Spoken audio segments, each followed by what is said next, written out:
tout au fond, ici, la pièce peut-être la plus ancienne qui est exposée aujourd'hui. C'est une pièce qui date de 1975, je crois, qui s'appelle « La machine à coudre ». Or, ce n'est évidemment pas une machine, ce sont les mains, les aiguilles et le fil qui ont servi à coudre. C'était une pièce symbolique qui était à la fois par l'esprit support-surface parce qu'elle était dans le tissu, et fluxus dans la mesure où c'était un jeu de mots, un aspect humoristique pour dire que tout le travail, c'était celui des mains, celui de la tête, des mains, et non pas celui de la machine qui tourne et qui est métallique et sans âme.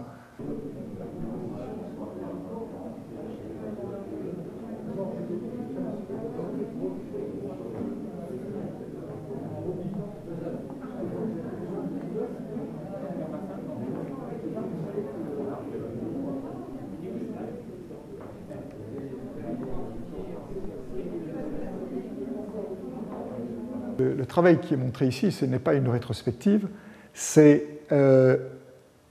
un échantillon indicatif d'une période du travail, qui est la période qui va de 1973, bien qu'il manque le début, en fait, la période du patchwork brut, en quelque sorte. Mais bon, disons, ça commence en 1975-76 jusqu'à aujourd'hui, sur la partie du travail textile. Donc, c'est pas une rétrospective dans la mesure où il n'y a pas assez d'œuvres, mais il y a des repères le long du parcours. Certaines toiles datent des années 80, 85, d'autres datent d'il y a 10 ans, et puis il y a toute une série qui est tout à fait récente, ces 3-4 dernières années.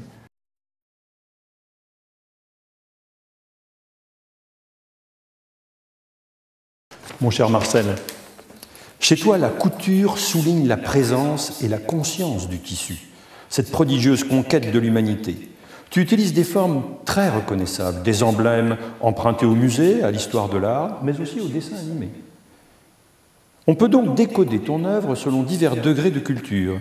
Et ce qui m'a intéressé au début, c'est le thème du patchwork, parce que c'était pour moi l'un des emblèmes fondamentaux de la culture américaine, avec le kilt dont il est question dans Mobile. Au fond, mon problème dans ce livre rejoignait tes préoccupations. Comment coudre tout ça ensemble pour que ça tienne ? Dans le tissu, nous avons aujourd'hui une sorte d'idéal de la continuité, mais à l'origine, il ne pouvait être constitué que de pièces plus ou moins étroites et longues, comme c'est encore le cas dans bien des régions.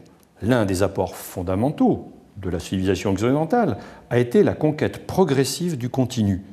Pensons à ces rouleaux vendus au kilomètre, dont peu importe la longueur, puisqu'elle est telle qu'on sera forcé de découper à l'intérieur. De même, le papier a d'abord été fabriqué en forme, avant d'être produit en rouleaux énormes pour les journaux redécoupés.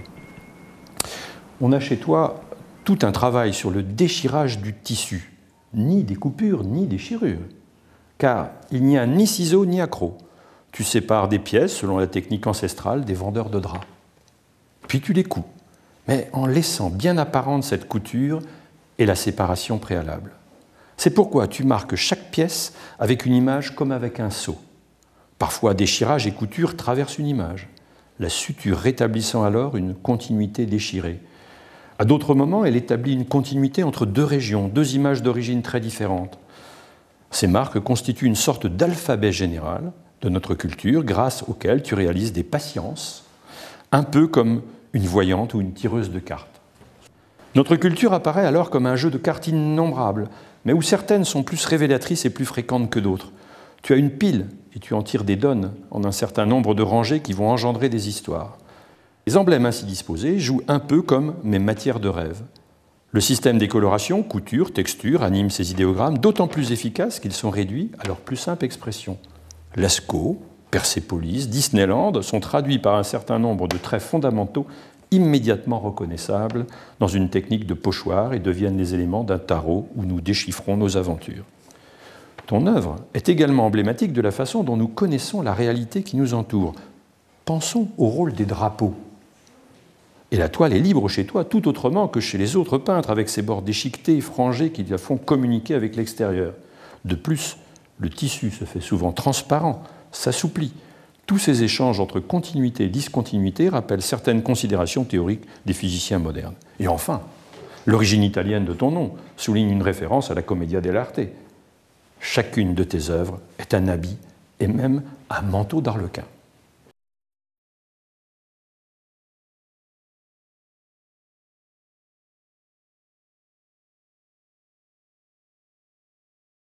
Niçois de naissance et d'implantation et de cœur et d'âme et de tout, parce que j'ai jamais voulu quitter Nice.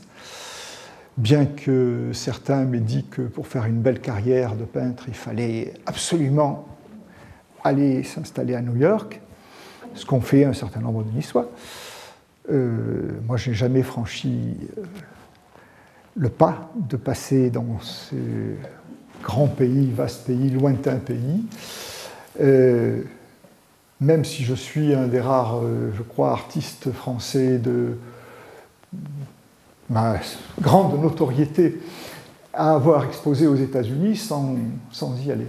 Mon idée, ce que je disais d'ailleurs dans une interview lointain, enfin un entretien lointain avec Ben, qui me disait justement il faut sortir de Nice, etc. Je lui disais le travail, ça se fait n'importe où.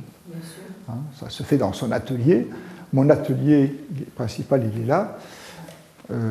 Donc j'aurais pu le transporter à la limite. Hein, c'était l'argument contraire, mais que l'essentiel, c'est de faire son travail et le faire tel qu'on l'entend. À partir du moment où on arrive à faire savoir qu'on existe, c'est suffisant. Après, je n'ai pas choisi d'être artiste pour être millionnaire, comme certains. Donc, c'est pas mon problème, voilà. Et c'est pourquoi j'ai toujours vécu à Nice, c'est bien. Et la chance d'être né à Nice, c'est qu'il s'est passé des choses au moment où c'est important dans une vie de rencontrer des gens. Et il y avait à Nice les trois des personnages importants du nouveau réalisme, qui étaient Yves Klein, Armand et Marcel Reiss. Et puis il y avait un certain Ben qui était un luberlu que tout le monde considérait comme un clown, qui faisait des choses bizarres et qui lui était plutôt rattaché justement sur les États-Unis. Et ces choses bizarres, c'est ce qui est devenu plus tard Fluxus. Mais nous, on ne le savait pas qu'on était Fluxus. On faisait des choses, mais on connaissait John Cage, on connaissait George Brecht, on connaissait les leaders de ce mouvement, mais on n'avait pas la conscience que c'était un mouvement. Fluxus, pour nous, c'était le titre du journal. Donc, c'était pas un groupe. D'autant qu'il y avait là des gens qui travaillaient dans des directions complètement différentes.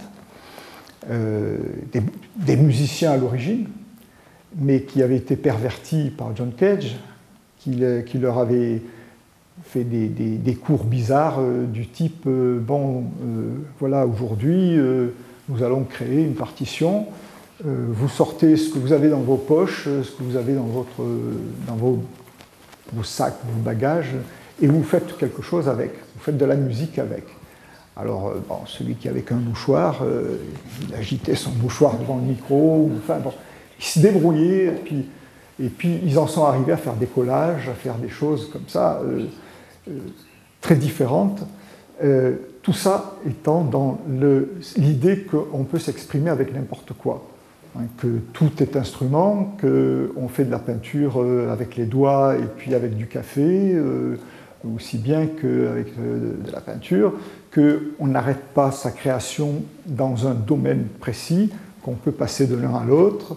Et moi, ça m'arrangeait bien parce que comme j'étais à l'origine plutôt écrivain, ayant refusé de faire les arts déco, bien que le directeur de l'école municipale où j'allais faire du dessin et de l'aquarelle m'avait donné le premier prix, il m'avait dit il faut absolument faire les arts déco, avec votre dossier, vous êtes reçu, il n'y a pas de problème, je ferai en sorte que vous soyez pris. Et j'ai dit non, moi je veux être enseignant.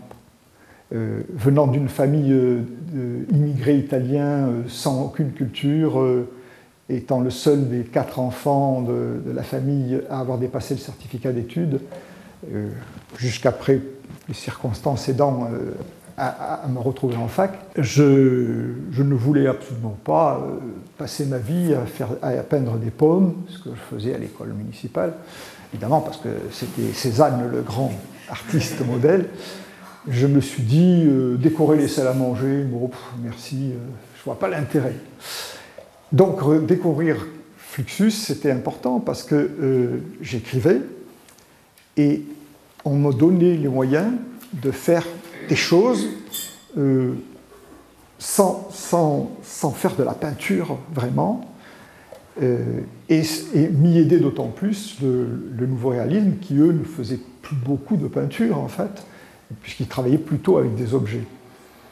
Et à partir de là, j'ai commencé à faire un travail qui était à cheval sur l'écriture et les objets, qui était le tiroir vieillerie.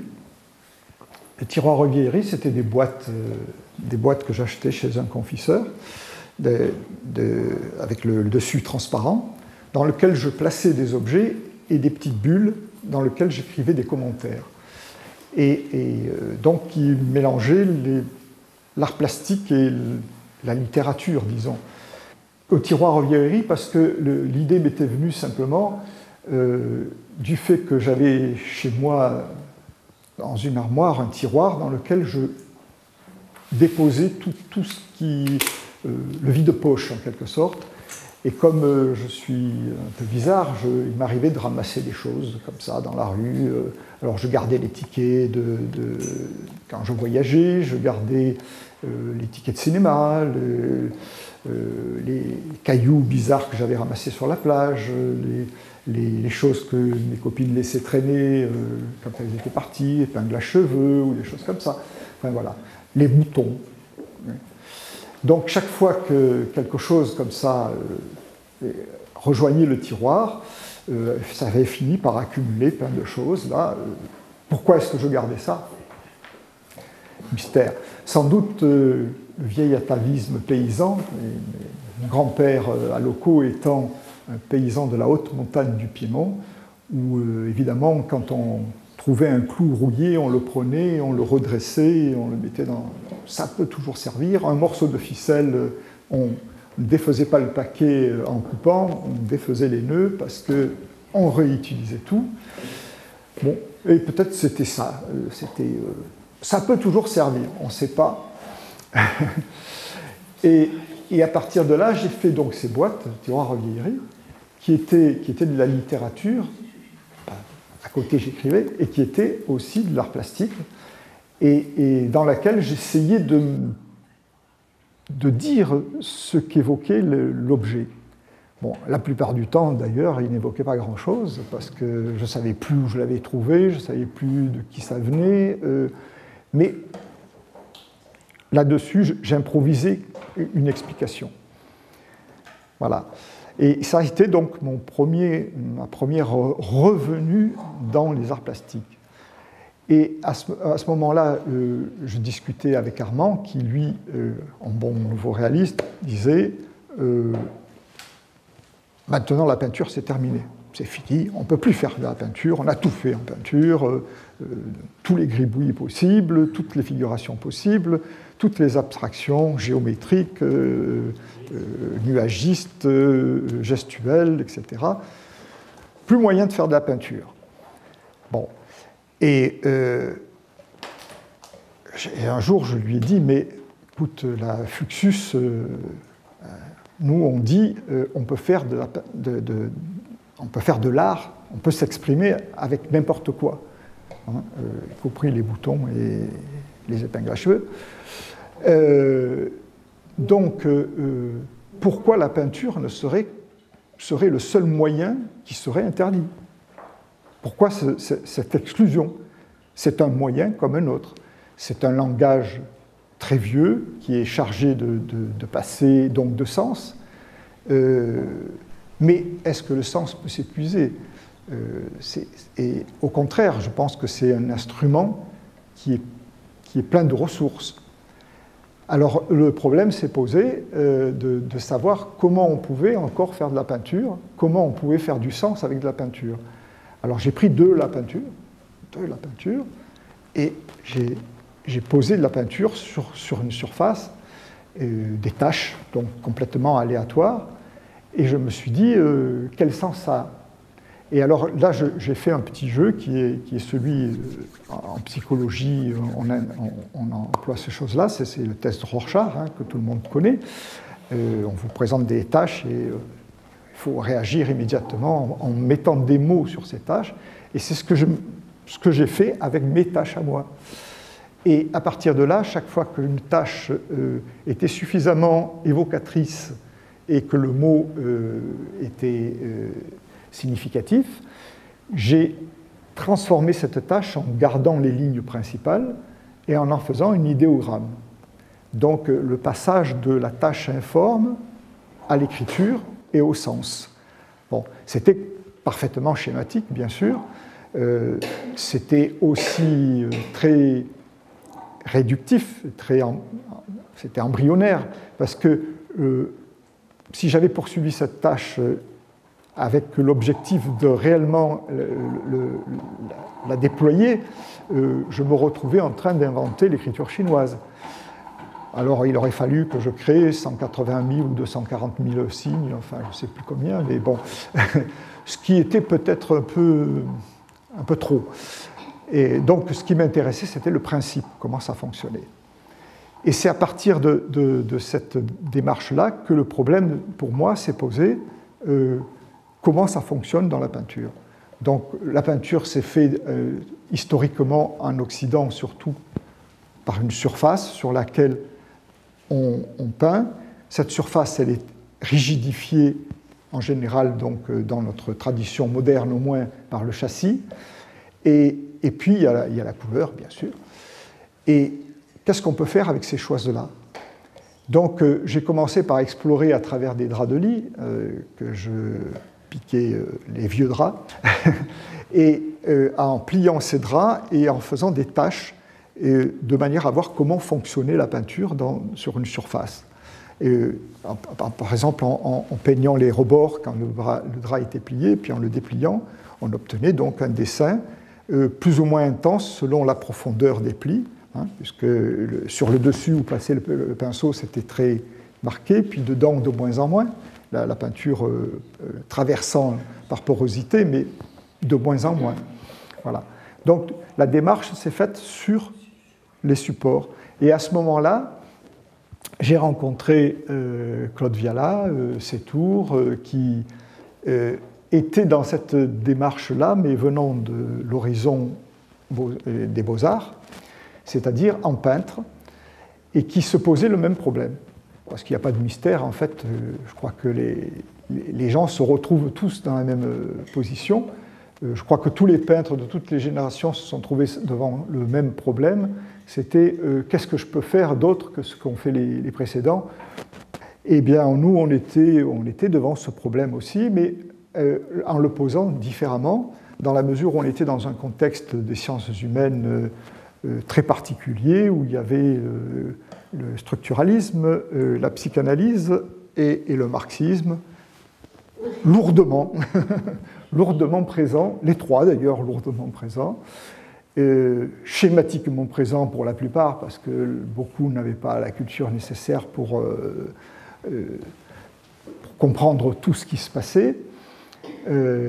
Et bon, moi j'avais quand même un peu la chance d'être un peu vieux et d'avoir fait des études, d'avoir fait quand même au moins 2 ans de philo. Bon, ça me permettait d'un petit peu, un peu mieux comprendre, pas tout, non, j'ai pas tout compris, ça loin de là, mais au moins j'avais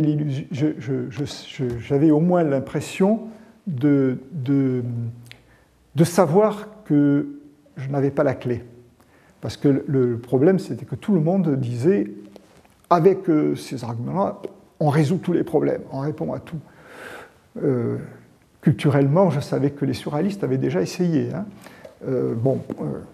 Elle n'est pas tellement avancée dans ce domaine-là. Et donc, je savais que les instruments, ça sert, mais ça ne sert que dans la mesure où on sait les utiliser. Et puis, on ne résout pas tout avec les instruments du moment. Il faut en créer d'autres. Donc, le travail s'est fait dans cette direction de recherche du sens, à partir des positions de ce qu'on a appelé après-coup, parce que les expositions et le travail s'est fait entre 65 et 70. Après-coup, on appelait ça support-surface. Et quand le groupe s'est institutionnalisé, et quand un groupe s'institutionnalise, c'est que c'est terminé. Parce que, bon, on sait ce qu'on a fait, mais on ne sait jamais ce qu'on va faire. La position de support-surface, c'était c'est la peinture qui parle, bon, ça, j'étais d'accord, mais je ne raconte pas ma vie, je ne raconte pas ce que je suis, je ne raconte pas une histoire, ce n'est pas anecdotique, hein, ce n'est pas de la peinture historique. Donc, on a été réduit à faire une forme qu'on répétait. Alors, il y avait les bandes vertes de Buren, les haricots de Viala, le rond de Mossé, etc. L'autre qui mettait des coups de pinceau comme ça, côte à côte, toujours le même calibre de pinceau, je ne sais plus si c'est format 10 ou quoi. Bon. Et moi, au bout d'un moment, j'ai quand même fait cette critique qu'on était en train de faire exactement le contraire de ce qu'on avait dit. Parce qu'on disait, bon, je ne me raconte pas, mais qu'est-ce qu'il y avait sur la toile? Notre signature, c'est tout. C'est-à-dire, c'était « je suis là ». Bon, ça me paraissait à la fois contradictoire et un peu limité.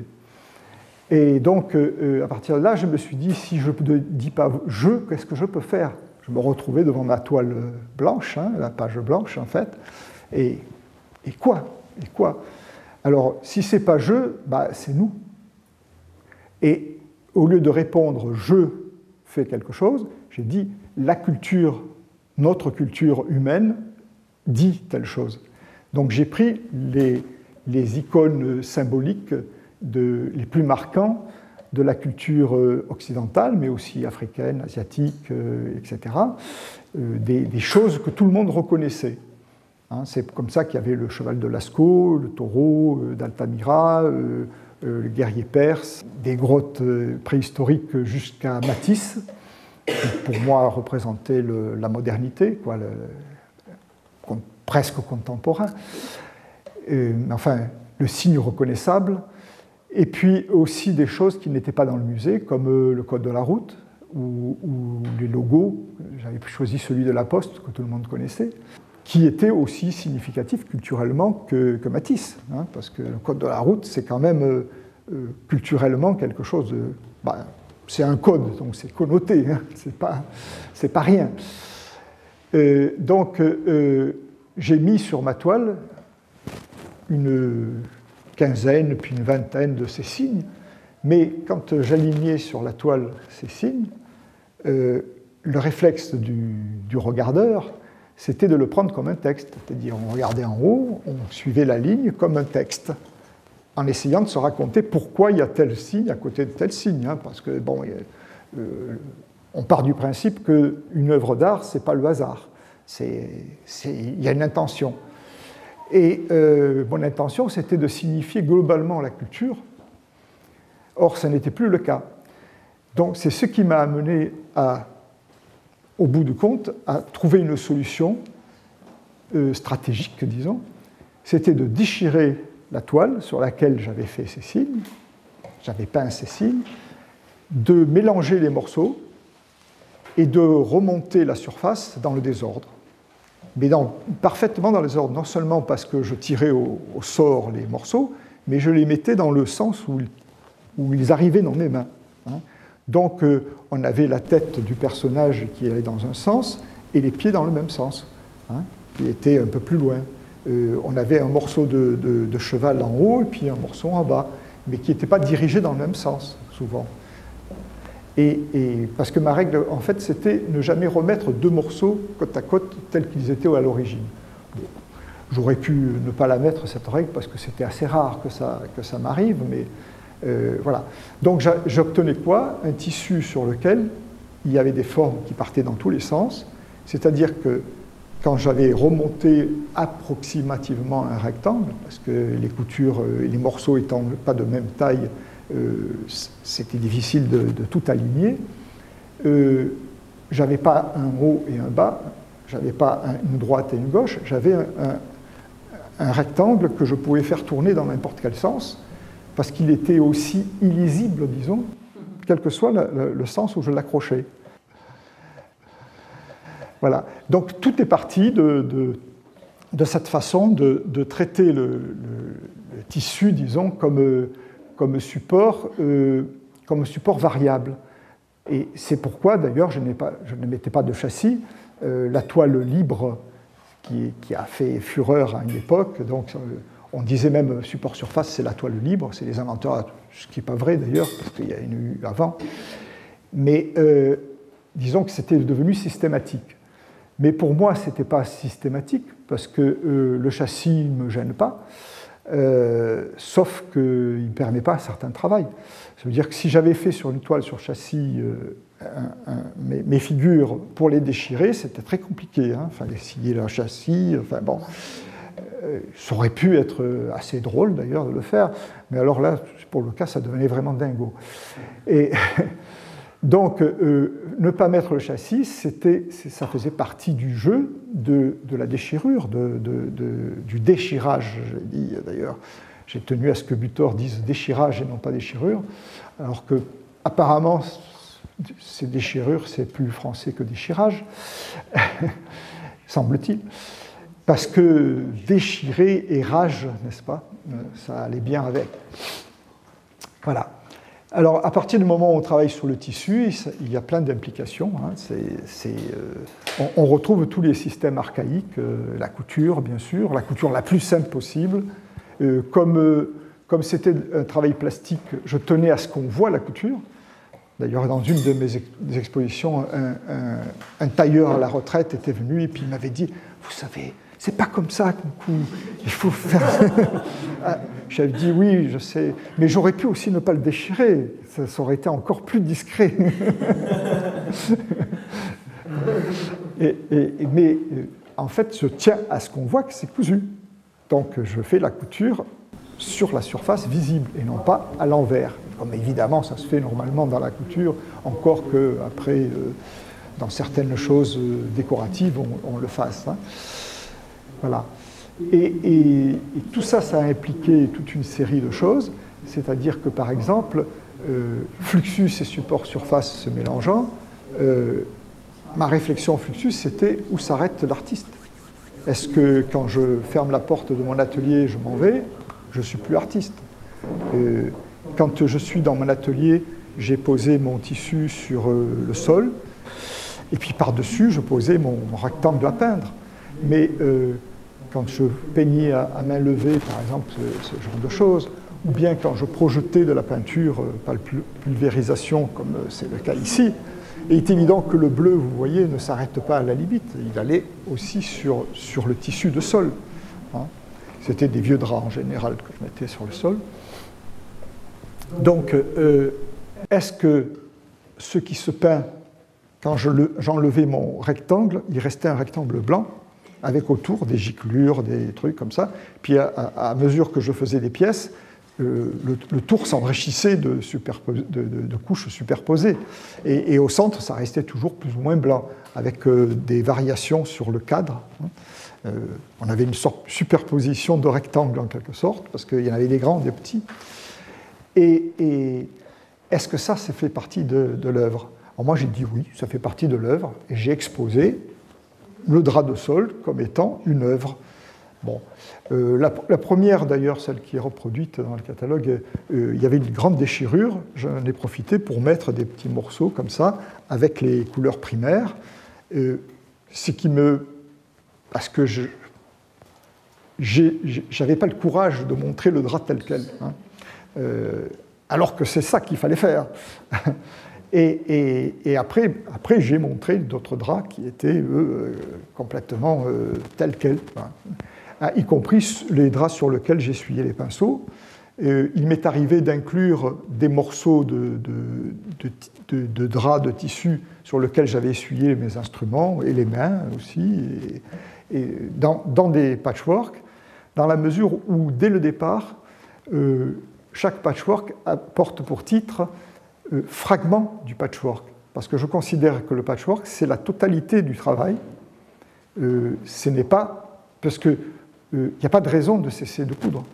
J'aurais pu faire tout mon travail en continu, recoudre chaque pièce que je faisais, puisque c'était des morceaux ajoutés aux morceaux, pourquoi pas les fragments ajoutés aux fragments. Sauf que ça devenait très vite impossible à manipuler. Surtout que j'avais un atelier qui était grand comme le carré, là, et donc qui limitait totalement mes mouvements.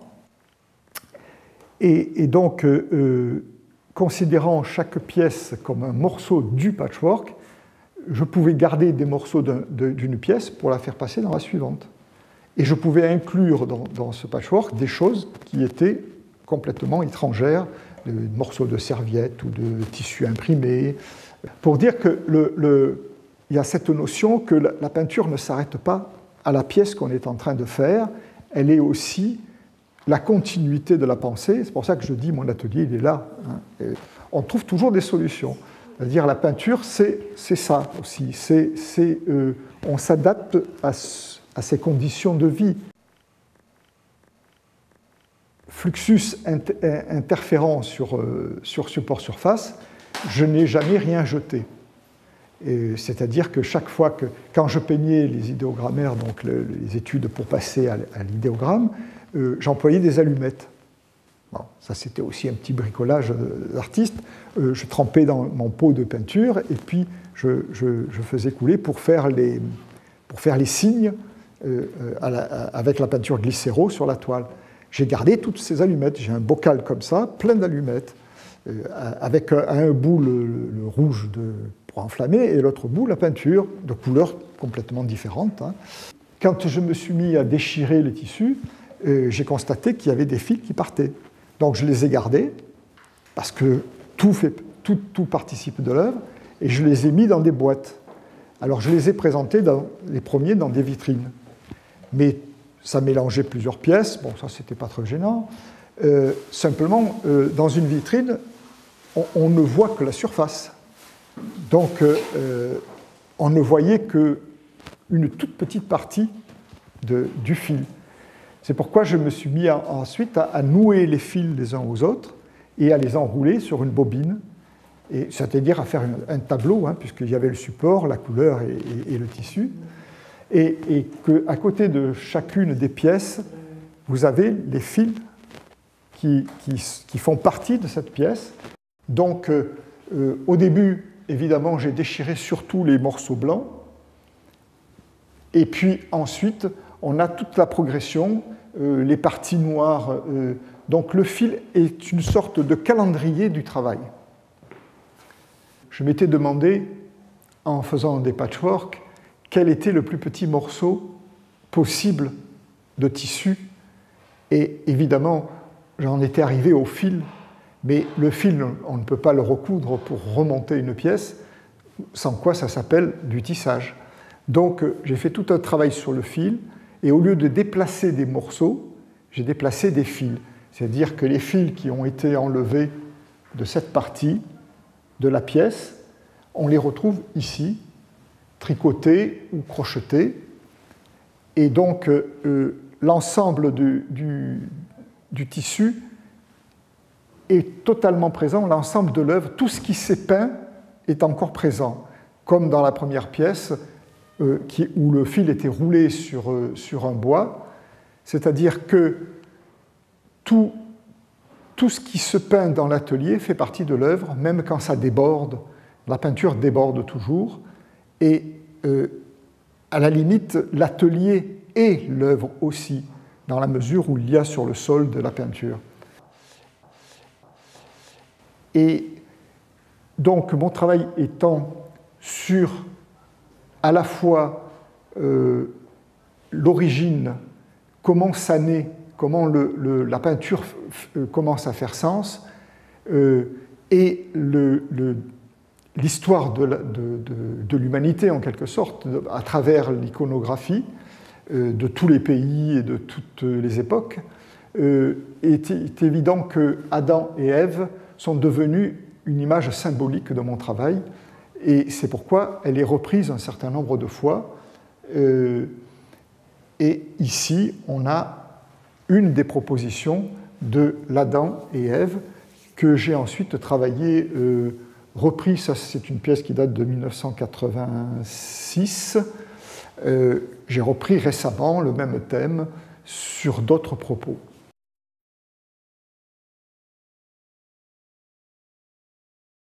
Ce travail ressemble beaucoup, évidemment, à un travail antérieur, dans la mesure où il s'agit du même thème, Ève, et de détissage, avec le report des fils sur le haut. Mais ce qui change par rapport au travail que je faisais dans les années 80, c'est que le châssis devient une image de la peinture.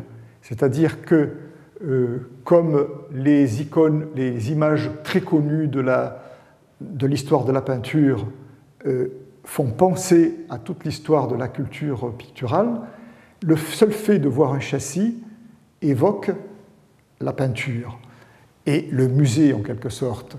Donc, le châssis ici joue deux rôles. Celui de tendre le tissu de manière à ce que les fils qui n'ont pas été retirés continuent à figurer la toile, mais en même temps, la présence même du châssis visible et à travers le détissage et sur les bords indique aussi qu'on est dans une histoire et que l'image n'est jamais innocente, en quelque sorte. Elle fait partie tout un contexte, et que ce contexte, c'est un ensemble de la culture, et que une image n'est jamais prise comment dire, dans sa seule forme. Elle est prise dans la façon dont elle est présentée, dont elle est montée, dont elle est construite, en quelque sorte. Donc, d'où le châssis devenant image de la peinture. Le détissage dans une toile, c'est le fait d'enlever un des fils, celui de trame ou celui de chêne, peu importe, parce que j'emploie des cotons simples, c'est-à-dire qu'ils sont un pris, un jeté, quoi. Hein, les fils donc sont croisés dans les deux sens de la même manière. Quand le coupon est découpé, il n'y a plus de trame ou de chêne dans la texture, disons. Hein. Donc, on tire un des fils comme quand on fait les jours, comme faisait ma grand-mère ou ma mère quand ils faisaient les jours le long des serviettes ou des petits napperons.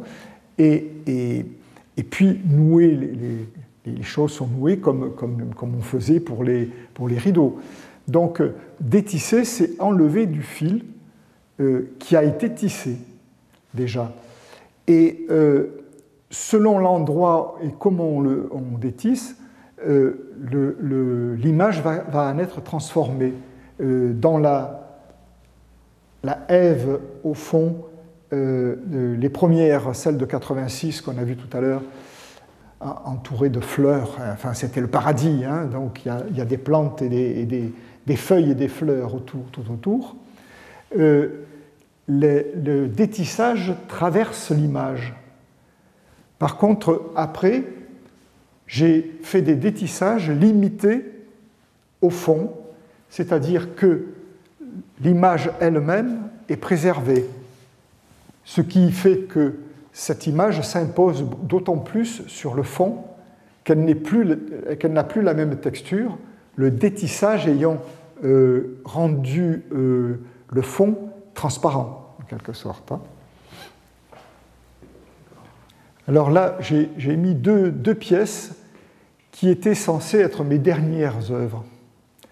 Parce qu'en 1999, j'avais eu l'impression, après avoir fait tout un travail sur le tissage, sur le détissage et sur le tissage, puisque j'avais inclus 5 ans de travail sur les cheveux, en tissant des cheveux de jeunes femmes, à partir d'une phrase de Freud qui disait que les femmes n'avaient sans doute rien inventé si ce n'est le tissage à partir de leurs cheveux.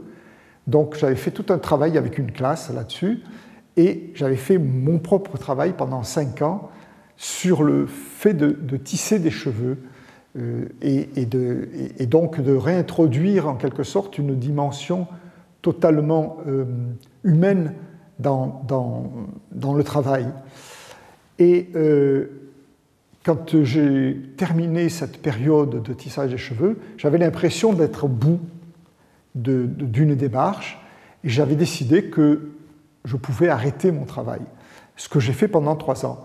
Mais avant d'arrêter, je me suis dit, je vais me donner la liberté de faire une étude sur une image que j'aime beaucoup, parce que symboliquement, elle est très représentative dans ma tête, et c'est une aussi des figures qui m'a marqué quand j'étais adolescent, disons, ou tout jeune, même avant, préadolescent. Donc j'ai fait un travail, des études sur la liberté guidant le peuple de Delacroix, et on a donc ici le même travail que j'avais fait sur Fernand Léger, que je rapporte sur Delacroix, c'est-à-dire que d'un tableau très peint avec des couleurs très nuancées, je fais un dessin à main levée, à pinceau levé, disons, en noir, sur fond blanc, dans lequel j'inclus simplement les indications de couleurs. Ici, on a donc le drapeau tricolore qui est juste indiqué. On a ici deux étapes de l'étude. Dans cette première étape, j'avais gardé encore des couleurs pour certaines choses. Le fond avait été peint aussi pour le bleu et le rouge du drapeau.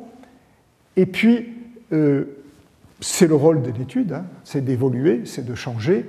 Dans la deuxième étape, les choses sont devenues plus nettes, plus restreintes. Et puis, j'avais bien sûr peint cette étude sur des morceaux de tissu rectangulaires, puisque c'était un morceau de coupon déchiré. Mais quand j'ai eu remonté, cousu, la partie qui m'intéressait, je me suis dit que le blanc autour était inutile. D'autant que, comme c'est une étude, c'est un travail d'atelier tel qu'il est dans l'atelier. Voilà. C'est pour ça qu'il est présenté avec sa découpe, qui est le fond nécessaire et suffisant pour le dessin.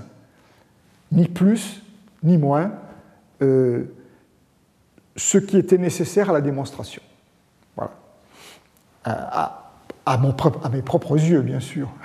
Je n'ai rien à démontrer à personne, bien sûr. Voilà.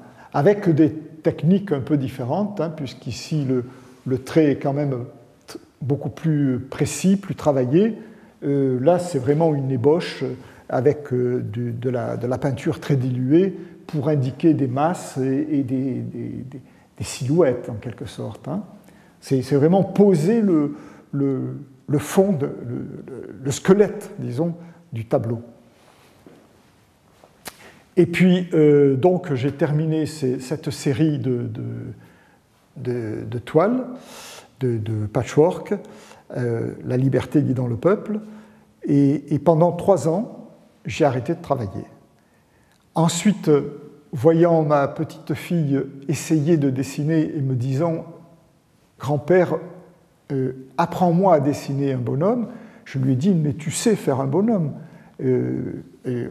fais-le, puis je te dirai ce que j'en pense, si je te dirai ce qu'il faut faire si ça ne marche pas. » Et alors elle s'est mise à dessiner, et à partir de là, je me suis dit, c'est là que j'ai vu que ces gribouillis commençaient à prendre forme à mesure qu'elle faisait des dessins, et donc je me suis dit, voilà l'origine de la peinture que j'ai cherchée depuis 50 ans, elle est aussi dans ce dessin-là. Et c'est pourquoi je me suis replongé dans la pratique.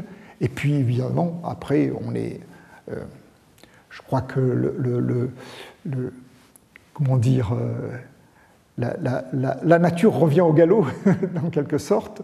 Et puis, bon, ben, voilà, maintenant, je ne me suis pas arrêté. Ça fait donc 6 ans maintenant que j'ai repris, en 2003, le travail.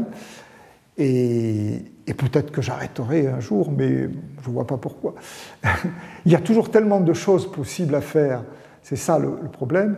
En fait, je crois que si j'ai arrêté 3 ans, c'était surtout parce que pendant ce temps, j'avais des manuscrits en souffrance, disons, que j'ai travaillé, et c'est à cette époque-là que j'ai publié la majorité de mes ouvrages, d'ailleurs, qui sont publiés, parce qu'avant, je publiais tous les 10 ans un petit recueil ou quelque chose. Et dans ces 3 années-là, j'ai publié 3 romans, un recueil de poèmes, beaucoup d'articles, parce que j'étais plus disponible pour l'écriture. Et qu'on peut difficilement faire tout en même temps. L'écriture et la peinture, ça prend du temps et de l'énergie, et surtout, quand on est en plein dans un problème dans sa tête, c'est difficile de passer de l'un à l'autre, encore que souvent ça soit très parallèle comme démarche. Voilà, donc ici, dans l'ensemble, on a une sorte de parcours, en quelque sorte, sur un morceau de la démarche.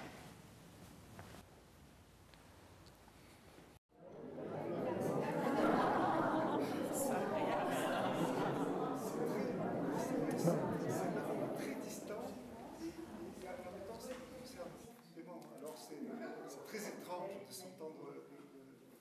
de s'entendre parler